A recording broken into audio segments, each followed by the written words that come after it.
Christopher Price, it's a pleasure, sir, as always. Thank you. My pleasure, my friend. How you doing this morning? We are doing well. It's always great to talk to you, and the story and the interest is good. It's Drake Maye and just how he's looking. You got Jacoby Brissett, you got Drake Maye. You give me your opinion. Well, if you didn't have Jacoby Brissett here, I think this team would be in a little bit of trouble, at least to start the year. Brissett has been easily the best quarterback in camp for the first 6 practices. There's absolutely no doubt about that. Maye, the last 2 practices, has kind of dipped a bit. In one of the things that I think I will say this about him, one of the things, at least in short doses, that I have really liked about Maye is his ability to bounce back after struggles. Like he threw a pick and then he'd come back and he'd throw like 4 nice completions in a row. You got to start to see him begin to stack success, as they say. He's got to start stringing some good practices together, some good 2-hour practices together, as opposed to a really nice throw to Jalen Polk or Javon Baker here and there. He's struggled at times, especially over the last 2 practices. But, he's a work in progress. He's a rookie. And again, they have Brissett here. And the important thing to remember about this quarterback group is that, specific to Brissett, I'll say this. They are not going to lose games because of their quarterback this year. They may not win them necessarily, but they're not going to lose games because of the quarterback play like they have at times over the last 2 years. Should we really panic about Drake Maye at this point? However, I mean, all the things we read about Maye before he was drafted is he was far from a finished product. His footwork needs work. He needs to sit, and he gets here, and what do you know? He's far from a finished product, and he doesn't look ready. So, I mean, he's come as advertised. I don't find this surprising. Do you? No, not at all. I have long maintained, John, that Jacoby Brissett was going to open the season as the starter, regardless of how well Drake Maye played over the summer, for a few reasons, not the least of which is that Jacoby Brissett is fundamentally an extension of Alex Van Pelt, the offensive coordinator.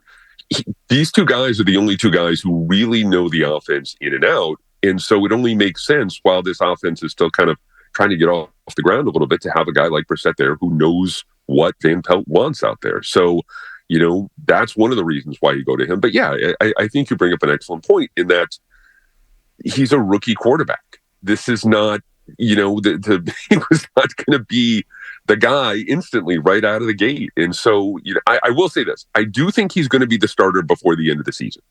And so you can kind of look to that in October, November, and December.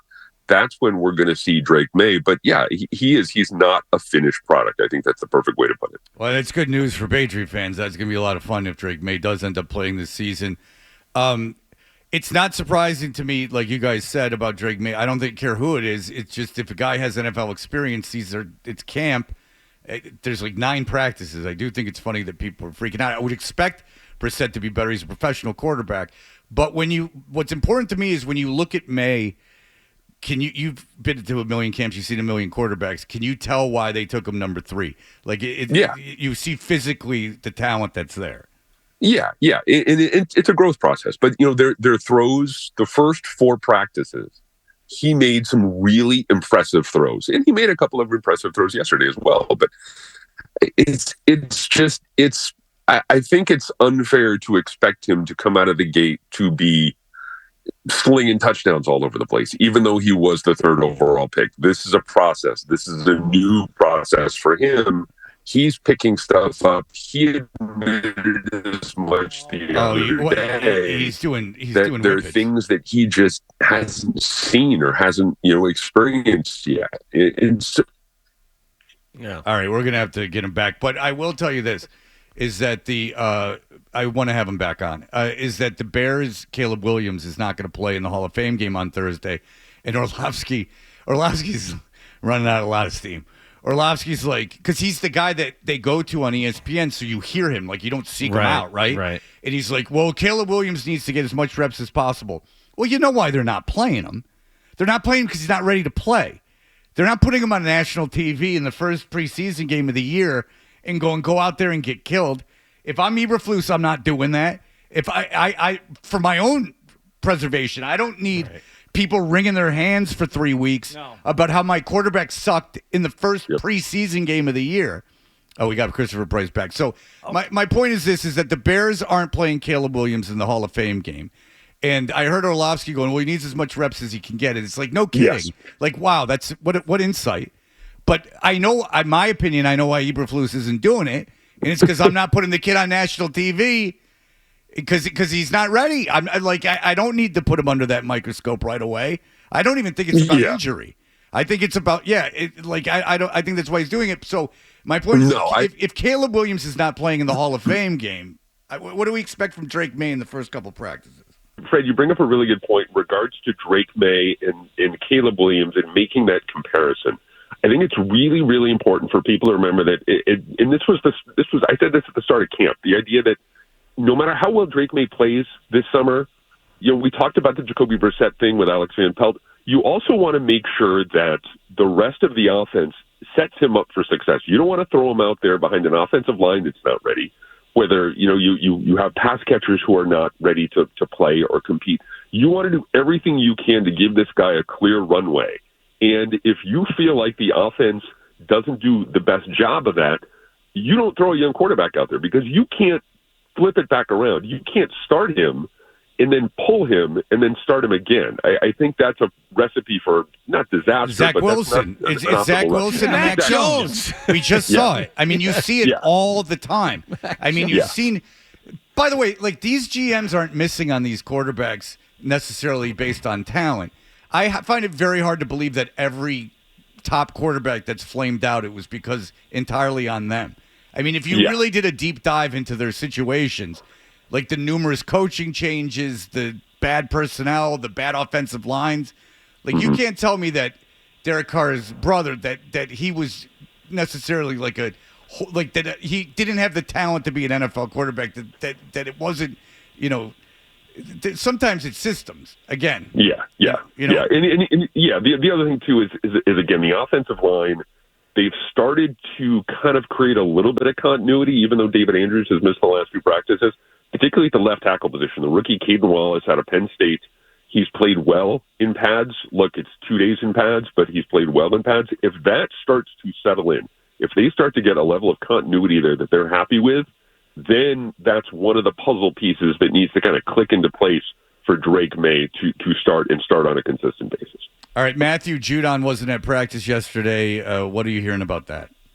That thing is going to get resolved in the next 10 days. Okay. This is not sustainable for either side. The last time, and John can speak to this, the last time I can remember this sort of stuff playing out in the public eye was Terry Glenn and Bill Belichick at a practice in 2001. And we all know what happened to Terry Glenn shortly after that. Look, that was 23 years ago. But at the same time, I don't imagine this sort of thing continuing, whether that means Judon gets a little extra cash or Judon's traded or whatever the case may be. Again, it's reached a point where it's not sustainable for both sides moving forward. Yeah, I think you got to trade him. But what do you think you get? Is Jesus got any read on that? I mean, you should have traded him 2 years ago. If you can get a top 50 pick for him, if you can get a 1 or a 2, I don't think you're going to get a 1, but I think if you get a 2. Oh, I traded for a 2 in 10 seconds. That's the thing. I mean, how much has his trade value dropped in the last 2 weeks? The stock is gone down. Yeah, that's the problem. But look, if Elliott is able to find a willing trade partner for a team that needs just one more guy to kind of put him over the top, whether that's San Francisco, you have to think long and hard about it. You could trade him. Like I said, ultimately it's going to be something that's going to get resolved in the next day. I'm all for trading him. It's not as though if Matthew Judon being there and not being there is going to equate to another win. No.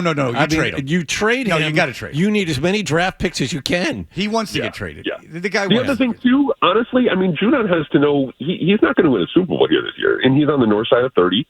He's a great disruptive defensive player. At the same time, it's a difficult situation for all sides. And the other thing too, look, I get it from him. There's, I think, a level of anxiety because this is his last big payday as a player, and he wants to kind of set himself up for post playing, whatever he wants to do. But yeah, I mean, there's a lot of things to consider. But again, I don't think this is a sustainable situation for either side. I'm wondering if the Patriots are going to set a precedent. I mean, this is the first big challenge for Elliott Wolf and Gerard Mayo. What are the odds they sign Devon Godchaux simply because he stayed here? He's staying around. Even though he's not practicing, he's not throwing a tantrum. That means a lot. It does. It sounds silly, but it does. It means a lot. In Godchaux the other day, too, when he spoke with us, was very straightforward. I think he's handled his situation, handled his business, done a little bit better job handling his business than Matthew Judon has. That he made a very kind of simple, straightforward statement. He created a template, and he put it out there in the public and said, look, I want to be paid like this guy. And, I love playing here. The other thing, too, is part of this conversation is Drew Rosenhaus was very visible at practice the other day. And so I think that kind of goes into it. There are no coincidences around Gillette Stadium. And so I think that is going to be resolved relatively quickly, and I think Godchaux ends up sticking around. All right, there you have it. Christopher Price, Patriots beat writer for the Boston Globe. Good stuff. We appreciate it. Thank you so much for your time. I'm going to go back and work on my Wi-Fi, and it'll be all clear next time I talk to you guys. How dare you? Thanks, Chris.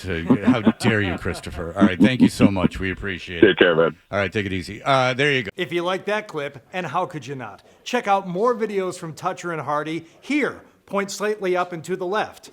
For more Patriots analysis and opinion, hit this playlist. Point slightly down and to the left. And for the latest from the Sports Hub, download at 985thesportshub.com.